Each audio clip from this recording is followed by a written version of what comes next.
యాదాద్రి భువనగిరి జిల్లాలో దారుణం జరిగింది. జావ తాగుతున్న ఇద్దరు విద్యార్థినిలపై ప్రిన్సిపల్ విచక్షణారహితంగా దాడి చేసి చేతి వేళ్లను విరగ్గొట్టింది. వలికొండ మండలం లోతుకుంటలోని మోడల్ స్కూల్లో ఘటన జరిగింది. వర్కట్పల్లికి చెందిన గోగు అఖిల, నాతాళ్లగూడెంకు చెందిన కోరబోయిన అక్షితులు 8వ తరగతి చదువుతున్నారు.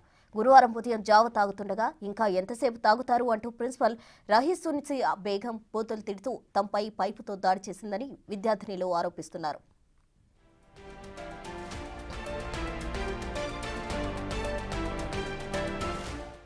అయితే విద్యార్థినిల చేతిలో వాపును రావడంతో వలిగొండలోని డాక్టర్ దగ్గరకు తీసుకెళ్లిందన్నారు స్టూడెంట్స్. ఇక పరిశీలించిన డాక్టర్ ఒకరికి బొట్టనవేలు, మరొకరికి మరికట్టు కీలు విరిగిందని చెప్పి కట్టు కట్టించి పంపించినట్టు చెప్పారు. పాఠశాల తర్వాత ఇంటికి వెళ్లిన విద్యార్థినిల చేతుల కట్లు చూసిన తల్లిదండ్రులు ఏం జరిగిందని అడగడంతో ప్రిన్సిపల్ కొట్టారని చెప్పారు. దీంతో స్కూల్కు వెళ్లిన తల్లిదండ్రులు ప్రిన్సిపల్ రహీసునిసా బేగంను ప్రశ్నించగా పొంతనలేని సమాధానాలు చెప్పినట్టు విద్యార్థినిల తల్లిదండ్రులు చెప్పారు. చదువు చెప్పమని స్కూల్కు పంపిస్తే ఇలాగ చేతులు విరిగేలా చావు బాదుతారా అంటూ ఆందోళన వ్యక్తం చేశారు. వెంటనే ఉన్నతాధికారులు స్పందించి ప్రిన్సిపల్పై చర్యలు తీసుకోవాలని తల్లిదండ్రులు డిమాండ్ చేశారు.